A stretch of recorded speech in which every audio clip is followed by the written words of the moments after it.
มาเอาได้พอเทงรถตัวเรากวดลงแต่เนี่ยเพราะว่าถ้าดินมันจะเจินเลยนะเจินทะลักมามีปูนกับใครเนี่ย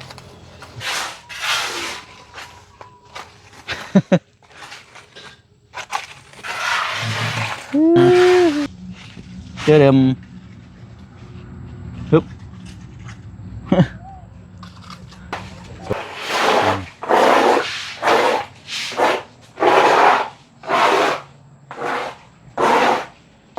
ให้ทางพ่อเพิ่นโดยขอบใจเอาได้พอเด้อโดยเอาขอบใจน้ำละลายพอเด้อโดยเอา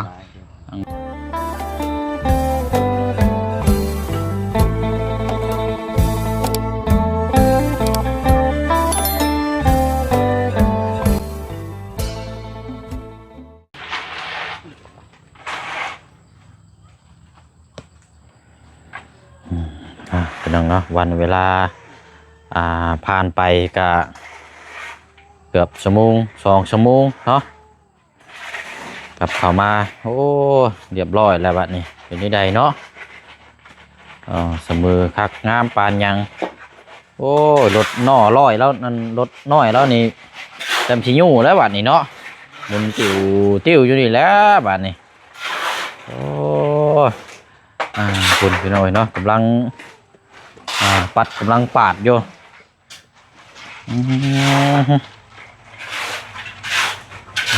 เนาะนี่แหละ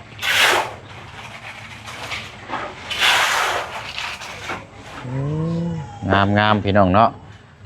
ทางเทิงกับบานนี่เนาะเสียงหมอลำห้องยั่วๆละบาดนี่โปรดอ่อนช่ำมือนี่เมียเพิ่นไปเสียหญ้าเนาะทางน้องหังเปลี่ยนกันเจืองเอาลูกมือนี่พี่น้องเอ้ย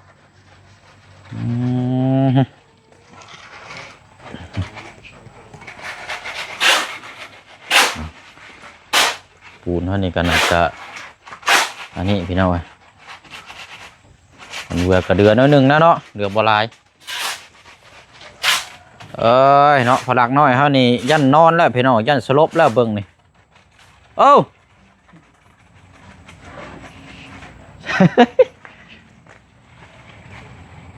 ได้บ่ลงมาได้บ่มันยังยุ่งอันชงเขาเปียกแท้น่ะ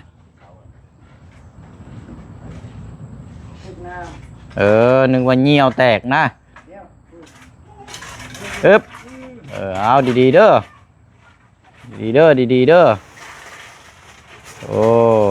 เอาลงมาบัดนี้บ่นอนเนาะนอนได้ตื่นได้โอ้ไวแท้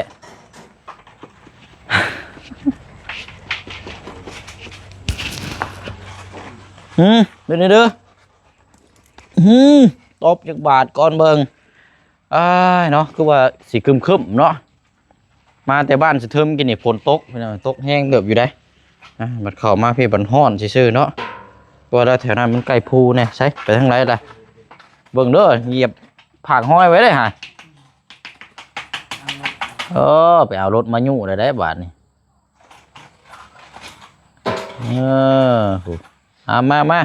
มาตักแห่ชายใช่เอาอะไรเนาะพี่น้องเด้อเนาะกับทักทายสบายดีและสวัสดีพ่อแม่พี่น้องทำการอีกคือเก่าคือเดิมพี่น้องเนาะเปิดภาพมากะถือว่ามาเก็บตกหน้าเวียกงานสำหรับทางเทพื้นชวนชีเดือนนี่แหละพี่น้องเนาะก็ถือว่าอาจจะเรียบร้อยแล้ววันนี้พี่น้องเนาะกำลังปัดกำลังอันนี้อยู่พี่น้องพอดีแล้ววันนี้พอดีงามตัวนี้มันเดือบ่พ่อเอาลงใช้เจืองตัวนี้หามงลงไหมบอกพอช่างเพิ่นฮะนั่งห้องน้ำบ่ได้นั่นบ่นี่ว่าห้องน้ำรู้สึกว่ามันคืออยากเจินนะเนาะเอาปูนไปปิดไว้เนาะนี่แหละพี่น้องคันว่าคือสิเฮ็ดทางรถเข้ามานี่มันพอดีก้ำกึ่งพดเดี๋ยวมันหน่อยพดนะพี่น้องปล่อยให้มันโล่งเบิดซะกับมันก็ยังเหลือโบราณปานใดมันกวดอยู่เนาะยังมาอยู่แม่เนาะไป มีอยู่คำมืดแท้นี่เนาะใครยุบบ่ให้เนาะโดยเราบ่ให้ใครยุบแพตโลเคียนทรงผมก็ได้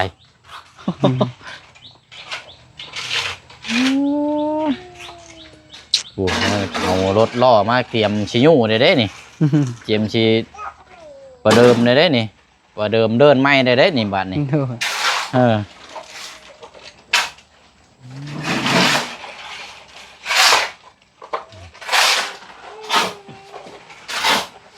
นี่ละเอ้ย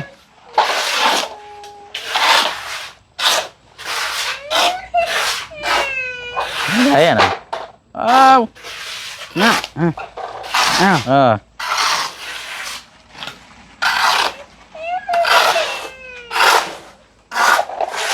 มันติดบ่เป็นเงื้องฉันบ่โอ้มันก็เงื้องแล้วไปเนี่ยน่ะบ่จักล่ำบ่จักใช่มันมุนหมดแล้วอ่ะ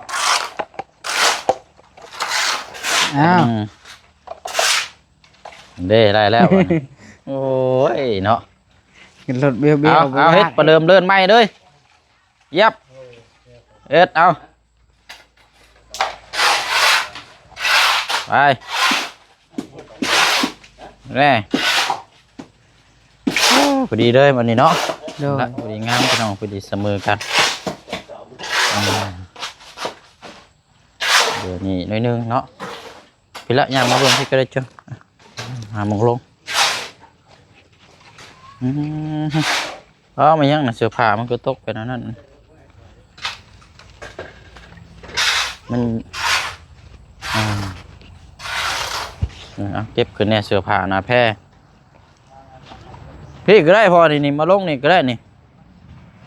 มองนี่ยังมันเจินอนาคตนี่มองก๊กมาพลิกเธอนี่ป่าลงรถ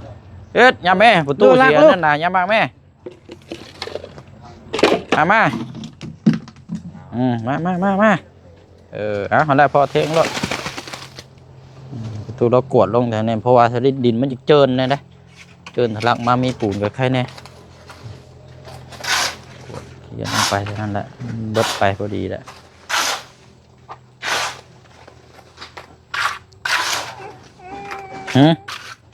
ใช่ยูแม่เอาแล้วสร้างเป็นแทบบานนี่ให้ก็ยูต่ำรถนี่เนาะ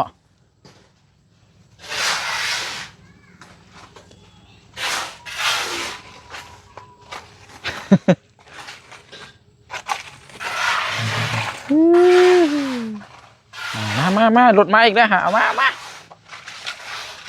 ม่ลูกลูกลากลูกลูกบากตามาถอยมาพี่เอาเช็ดจะเอาบนมือยาแล้วเอาห่านเอานี่เอาเอ็ดเอามันจักย่านมาฉากเนาะ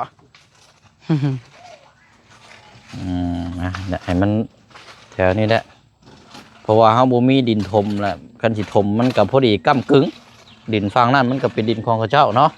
แม่ก็เลยแล้วอีกหน่อยเวลาน้ำท่วมมากก็อย่างนั้นจังน้อยก็เลยเอาปูนใส่นะให้มันเพื่อย่ำดินมันเจินมันยัง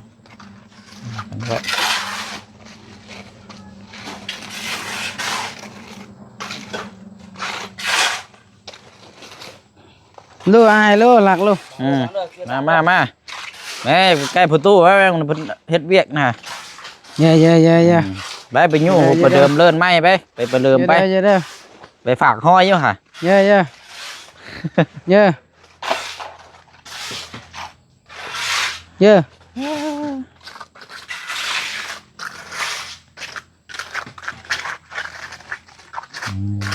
เบิดพอดีเนาะ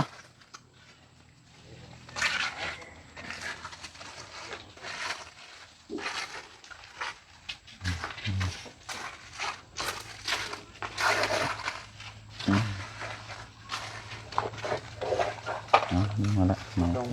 ข้างเขาได้ก่อน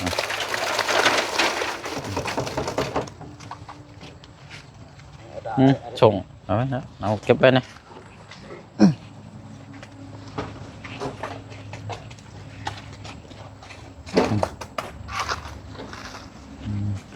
ว่าคันมีปูนตัวนี้ก็มันก็สิบ่ทะลักปานใดสิบ่เจิ่นหรอกเนาะ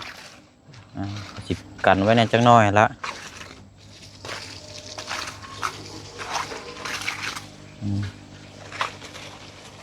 ละมัน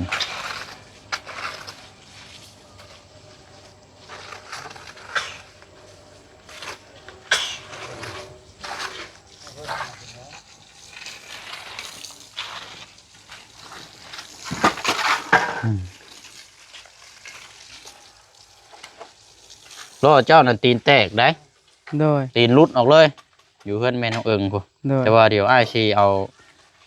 อานามาซ่อมให้ดอกแต่ว่ายังบ่มีเวลายังบ่ทันได้ใช้หรอกเนาะ โดย ไว้ให้ก่อนก็ได้บัดว่างแล้วจังสิเอาหันมาให้สร้างห้านนี่เพิ่นเฮ็ดได้อยู่บ่ โดยได้ เพราะว่ามันรุดออกเลยว่าแค่ว่ามันรุดออกจากคงมันน่ะนะมีแต่ว่าเฮางัดเข้าแล้วก็เติมลมนั่นก็ได้แล้ว โดย เพิ่นก็ได้ก็ยังเอาไว้ให้ก่อนก็ได้มื้อนี้เอาล้อเรามาหู้แท้นี่เนาะกินแล้วบ่เข้า กินแล้ว อืมเชื่อเดิมฮึบ ทรงผมนะ แม่เราตัด กดดีๆนี่เนาะเรียบร้อยบัดเนี้ยมันก็จะได้ล่างของท่านพี่น้อง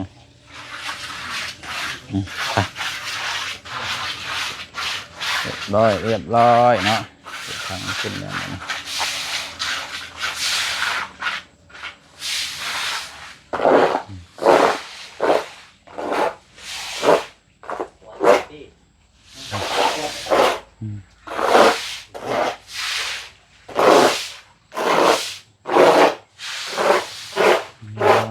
กวดไปพอให้มันเข้าพอปูนบ่ติดบ่แล้วบัดมันแห้งคักๆแล้วจังล่างไม้อีกทีนึงเนาะ โดย ล่างกับตัวนี้เลยล่างคัดตัวนี้ไหมมีแต่ระวังคนน้อยนี่แหละบาดนี่กูนี่แหละนี่ผมบ่เข้ามาเด้ออยู่นี่เด้อ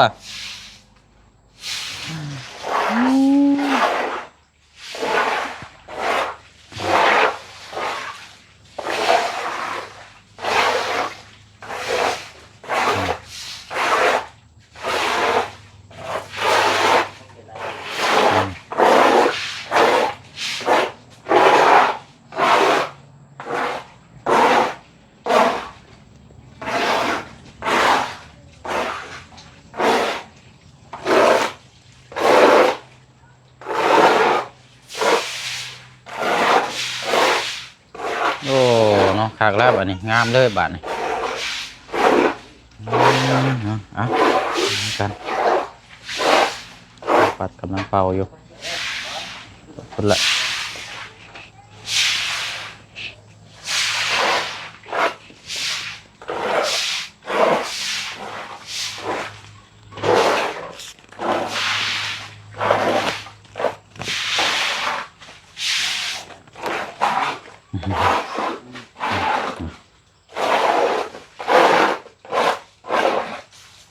โอ้ยเอาเรียบร้อยเนาะพ่อเนาะโอ้ยเนาะพี่น้องเอ้ยไปออกมาพี่ก่อนก็ได้ชนะบัดนี้ยันว่าพอเพิ่นก็สิไปเบิ่งเวียกต่อได้พี่น้องเจอมาอยู่นะห้องสั่งเด้เนาะโอ้ย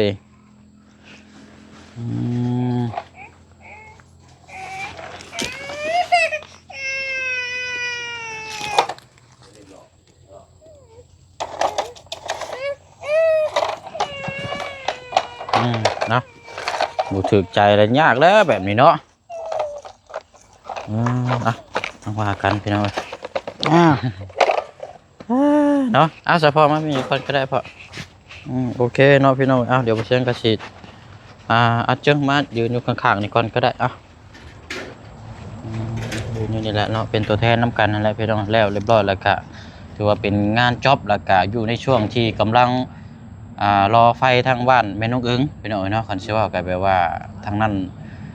รอทางกระเจ้ามานะผู้ที่เฮาสิต่อไฟกระเจ้ายังบ่ทันได้มาแต่หัวแต่ให้แต่สวนไปแก่กล้วยก็เลยให้ทางพอสร้างพร้อมทีมงานเพิ่นมาเราเติมตัวนี้ให้เนาะก็เรียบร้อยแล้วพี่น้องวันนี้ก็พอเพิ่นก็สิไปยิงไปเบิ่งทางนั้นบัดนี้เนาะ เอาอันนี้ก็อะไรพี่น้องเป็นเงินจำนวน1 ล้านกีบเนาะเจอให้ทางพ่อเพิ่น โดยขอบใจ อันนี้พอเด้อโดยเอาขอบใจน้ำละลายพอเด้อโดยเอาทางเพิ่นก็ถือว่าเร่งเต็มที่พี่น้องเนาะโอ้ยเนาะมุกขอบใจน้ำละลายเนาะมาบัดนี้เนาะเดี๋ยวจังใดเดี๋ยวทั้งเฮาทั้งครอบครัวเพิ่นจัดแจงเองเนาะเด้อพอเด้อเก็บเคลียร์ตัวนี้น่ะเนาะพอเพิ่นก็สิไปเวียกต่อไปเบิ่งทางนั้นเนาะTerus nyari abon yang cari juga. Cari abon yang ini enjoy. นะขอแล้วพอเด้อขอบใจละลายโอเคบัดนี้เนาะกะเรียบร้อยเยือนลักเยือนจ้ะเนี่ย ไป เนาะพี่น้อยเอามีแต่ว่ารอให้มันแห้งก่อนบัดนี้ โดย มันแห้งมื้ออื่นพุ่นละจังเอาน้ำมาสีดขัดล่างคักๆแล้วก็ธรรมชาติแล้วบัดนี้เนาะ โดยธรรมชาติก็ถือว่างามถือว่าโอเคแล้วบัดนี้พี่น้อยเนาะไปเอาเดี๋ยวมีแต่ว่ายังไงเนาะไปนั่งดูเตียงก่อน โดยแห่ทรายกะเอาปุ๊กไปหั่นก้อนเด้อน้องเด้อเจ้าดึงเพชรตังแล้วเอาปุ๊กไปหั่นก้อนเดี๋ยวเราจังว่ากันเนาะโดยจังว่ากันพี่น้องมันก็เดือบ่หลายปานใดเนาะมันพอดีเก็บตกเดือเล็กๆน้อยๆนะจังว่ากันอีกทีนึงไปเดี๋ยวไปนั่งอยู่เตียงพุ่นเลยบ่เชียงก็สิแจ้งยอดก้อนบัดนี้พี่น้องเนาะว่าเดือเท่าไรแล้วก็ใช้จ่ายนี่มันเบิดเท่าไรแน่นะพี่น้องเนาะแจ้งนํกันอีกรอบนึงเนาะไปพุ่นแหละเนาะโดยเก่งแท้โจมค้อนไม้บักใหญ่ประดึกแท้แข็งแห้งแท้เฮ้ยโจทำความสะอาดประดึกอีดีนี่เนาะเอ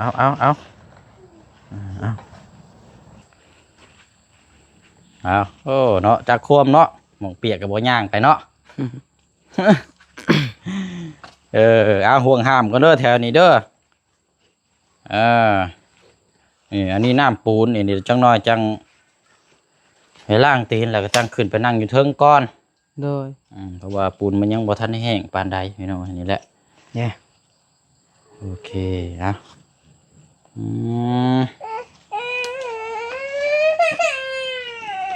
ใจให้ได้อย่างนอนวะเนี่ยโอ้เนาะโอเคสาพี่น้องเนาะเดี๋ยวเฮาแจ้งยอดที่ยังเหลืออยู่บัดนี้แล้วก็ใช้ไปเนาะพี่น้องเนาะพอดีทั้งปูนทั้งแห่ทั้งทรายนี่บ่เชิงจ่ายปูนแห่ทรายไปเกิดเบิด1,585,000 กีบแล้วก็บวกกับซื้อน้ำเนาะน้ำกับกันฟอยนี่ก็600,000ซะพี่น้องเนาะ600,000 กีบแล้วก็บวกกับลบออกไปกับค่าสร้างด้านกีบที่นี่เนาะเงินทั้งหมดทั้งมวลก่อนหน้านะมัน7,800,000 กีบนะบัดนี้ลบหมดไปแล้วพี่น้องยังเหลืออยู่ตามที่เขาแจ้งไปเนาะก็ยังเหลืออยู่5,215,000 กีบอันนี้จังว่ากันบัดนี้พี่น้องเนาะนี่เดี๋ยวบ่เชิงสิถามทางแม่เพิ่มเติมอีกนํกันอีกทีนึงเด้อนี่เพราะว่าขึ้นอยู่กับทางผู้ใหญ่ได้พี่น้องเนาะขึ้นอยู่กับทางแม่เพิ่นว่าเพิ่นสิแนวใดอีกทีนึงเนาะพี่น้องเนาะมาพูดมาคุยนํกันก็ถือว่าจบสิ้นเป็นที่เรียบร้อยโดยสำหรับทางเคสตัวนี้แหละพี่น้องเนาะให้ทางพ่อสร้างเพิ่นมาเก็บตก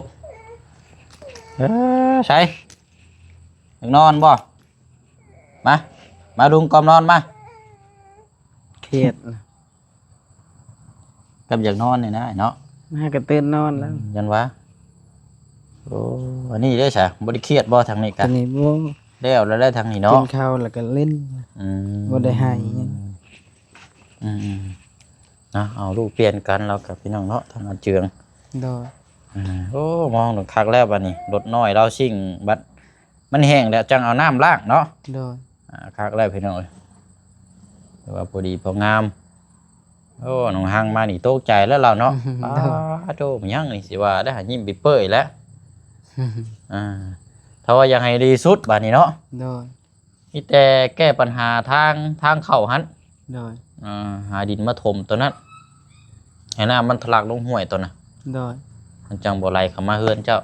มันจังบ่เปียกแล้วมันจังน้ำมันจังบ่ทะลักเข้ามาแล้วมันก็จังสิโอเคกว่านี้เนาะ โดย อันนั้นแหละไปหน่อยเนาะไปซาตามนั้นเด้อเจืองเด้อเรียบร้อยแล้ววันนี้พลักกระช่วง4บ่ไหวแล้วพี่น้องเดี๋ยวจังมาเยี่ยมยามทำข้าวใหม่เนาะติดตามหน้าเวียกงานสำเร็จเป็นที่เรียบร้อยเนาะฝากขอบใจ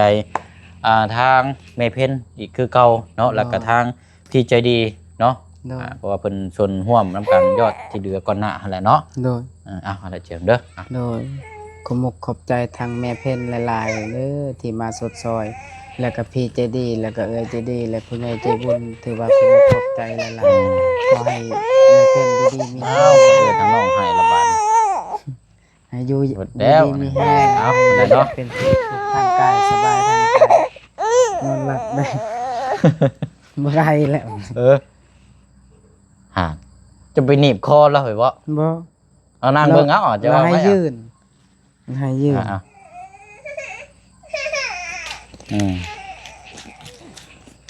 อึบเอ้ยโอเค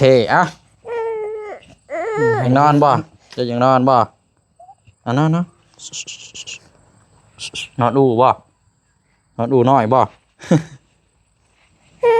นั่นแนวตรงนี้ก็ให้พี่เอ้ยเนาะ นกหางเมื่อซ่าเลย โอ้ถือว่าเราไปก็นั่นอยู่มื้อนี้เนาะ โดย โดยเอาสาวพี่น้องเนาะก็มีแต่ว่าหั่นแหละย่างลูกในจังน้อยเนาะ โดย เอาเป็นว่าเดี๋ยวเอาอ้ายเข้ามาอีกรอบหน้าก่อนก็ได้เนาะพร้อมหน้าพร้อมตาพร้อมกับครัวละจังอวยพรอวยชัยขอบใจเพิ่นอีกเทื่อนึงก็ได้เนาะ โดย นอนบ่ชึกแล้วทางนี้เบิ่งคนนี่อย่านอนบ่เต็มอิ่ม แน่นแล้วนอนบ่เต็มเขาเฮ็ดนี่ เพราะว่ามันทำเด็กน้อยมันนอนเต็มอิ่มนี่มันสิอันนี้หรอก โดย เอาปลาลักนอนอู้กินนี่พี่น้องซอยทั้งพอลูกอ่อนกินนี่ โดย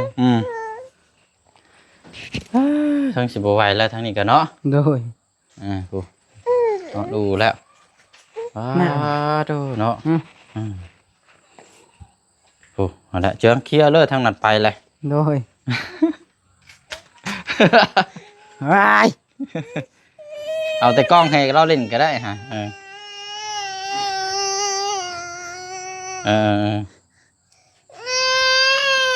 โอ้ ยเนาะพี่น้องเห็นใจแล้วบาทนี่เนาะ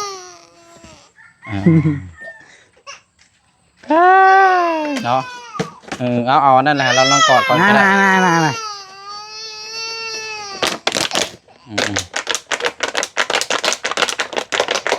น่ามาเลยโอ้ยเนาะคนอยากนอนเนี่ยนะเนาะ โดย ไปสาวโอเคเด้อเอาสบายดีเนาะและพร้อมหน้าพร้อมตาแจ้งน้ำกันอีกรอบนึงเนาะไปละเบิ่งเราเด้อพื้นกับเราจังปัดกวดเอาเนาะหินนี่ก็จังเกาะกอมปลุกไว้นี่แหละก่อนจังว่ากัน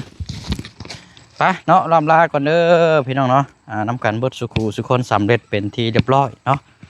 เดี๋ยวจังขอมาน้ำกันมาพูดมาคุยน้ำกันอีกเนาะพี่น้องเนาะบ๊ายบายเด้อพี่น้องเด้อเนาะเบิดสุขูสุคนเนาะสบายดี